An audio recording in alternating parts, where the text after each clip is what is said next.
Bienvenue à tous, merci beaucoup de me rejoindre aujourd'hui. Le dollar américain, traditionnellement le pilier de la finance mondiale, pourrait être sur le point de connaître un bouleversement majeur.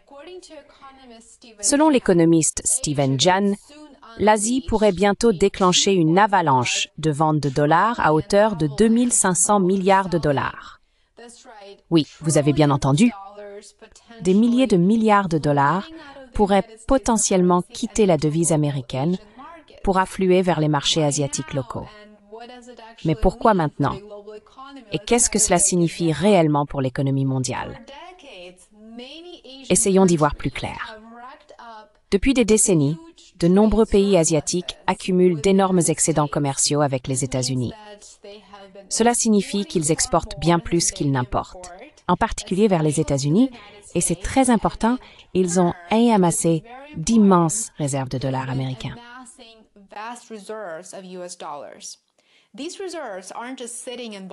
Ces réserves ne restent pas simplement dans des coffres, car en effet, l'argent doit circuler et elles ont donc été investies dans des actifs américains comme les bons du Trésor, l'immobilier et bien sûr les actions. Les économistes Stephen Jahn et Joanna Freyer estiment que l'accumulation de dollars pourrait désormais dépasser 2500 milliards de dollars, principalement entre les mains d'exportateurs asiatiques, pensez à la guerre commerciale entre les États-Unis et la Chine, et d'investisseurs institutionnels.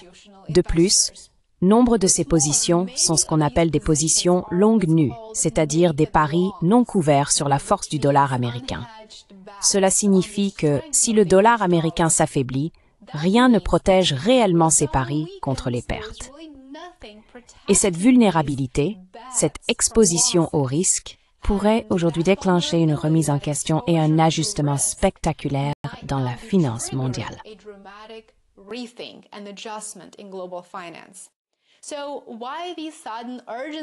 Alors, pourquoi cette urgence soudaine, me demanderez-vous? Eh bien, cela tient en partie à la politique, bien sûr, et aux choix politiques. Avec la volonté renouvelée de Trump de remettre en cause les normes du commerce mondial, de défier la structure du commerce international et d'isoler économiquement la Chine du reste du monde, ce qui est impossible à réaliser, les gouvernements et les entreprises asiatiques se voient effectivement contraints de réévaluer leur stratégie et leur position. Si la domination à long terme du dollar américain est remise en question, ce que nous savons être le cas, conserver autant de dollars pourrait représenter un risque majeur. Et maintenant, ils se disent que s'il y a autant de risques, s'il y a autant d'incertitudes concernant la politique américaine, il faut vraiment réajuster leur position.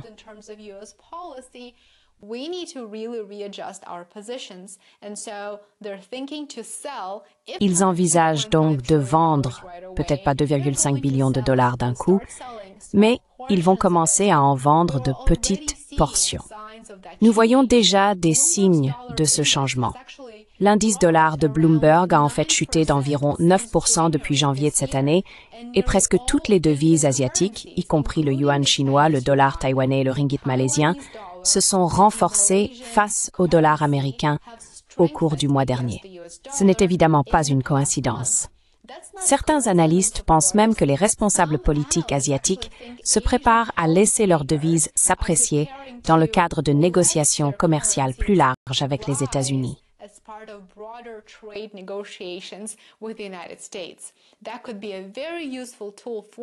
Cela pourrait être un outil très utile pour eux. Et il y a un autre élément crucial dans ce puzzle que j'aimerais mentionner, le rapatriement.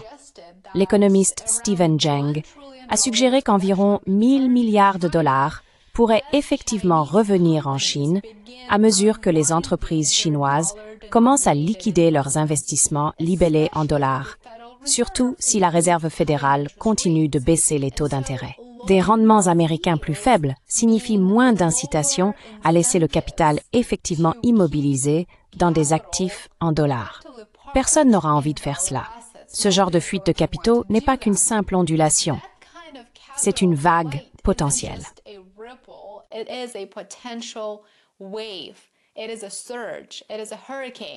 C'est une vague, c'est un ouragan. Lorsque les investisseurs rapatrient leur argent, ils vont en réalité vendre des actifs libellés en dollars américains, exerçant ainsi une pression supplémentaire à la baisse sur la monnaie. Et si d'autres pays asiatiques suivent l'exemple de la Chine, ce qui est très probable, cette vague se transforme en rase de marée. Si cette avalanche de 2500 milliards de dollars commence à dévaler, l'impact mondial pourrait être profond. Un dollar plus faible rendrait en fait les importations plus coûteuses pour les Américains, ce qui risquerait de faire grimper l'inflation à un moment où la stabilité des prix est déjà très très fragile.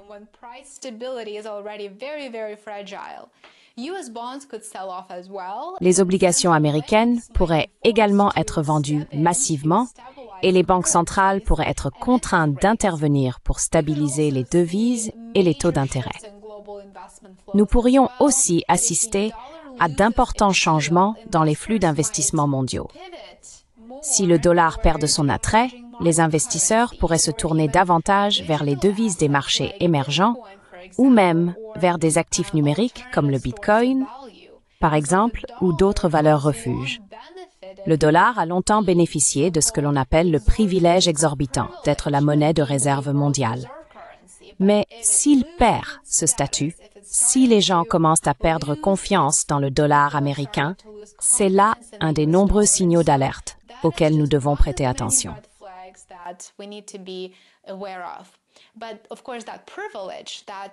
Mais bien sûr, ce privilège, le privilège d'être la monnaie de réserve, n'est pas garanti pour toujours. Nous avons déjà eu d'autres monnaies de réserve auparavant et elles ont perdu leur attrait, elles ont perdu leur pouvoir. Ainsi, le dollar américain pourrait être le prochain sur la liste. Alors, que devons-nous surveiller? Tout d'abord, gardez un œil sur la politique commerciale.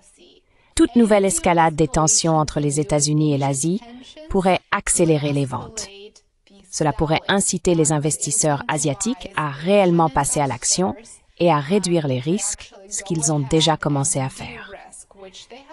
La deuxième chose à surveiller est d'essayer de suivre les décisions de la Réserve fédérale. C'est très, très important. Je fais de mon mieux pour vous tenir informés.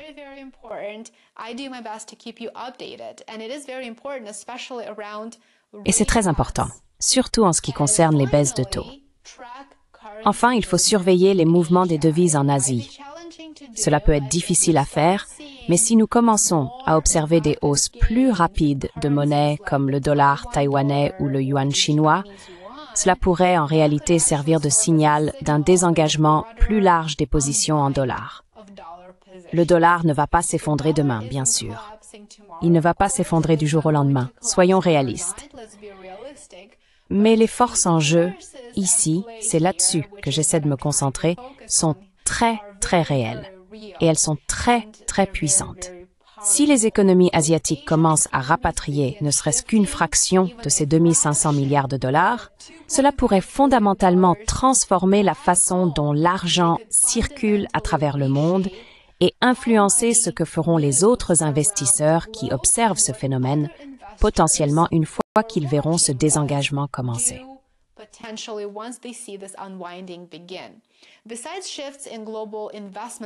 Outre les changements dans les flux d'investissement mondiaux, il existe des évolutions très, très importantes, presque tectoniques, dans la demande de dollars américains pour les règlements transfrontaliers entre les pays du bloc BRICS+.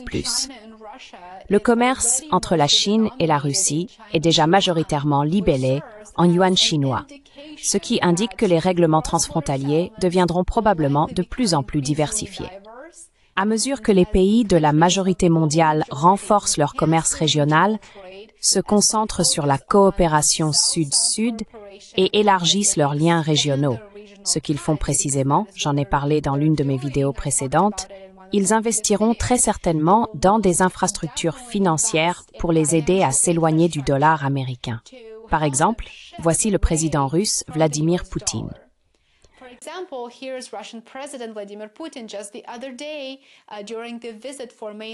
L'autre jour, lors de la visite du 9 mai, il a partagé les détails de ses efforts continus de dédollarisation et du passage mondial vers des systèmes multidevises.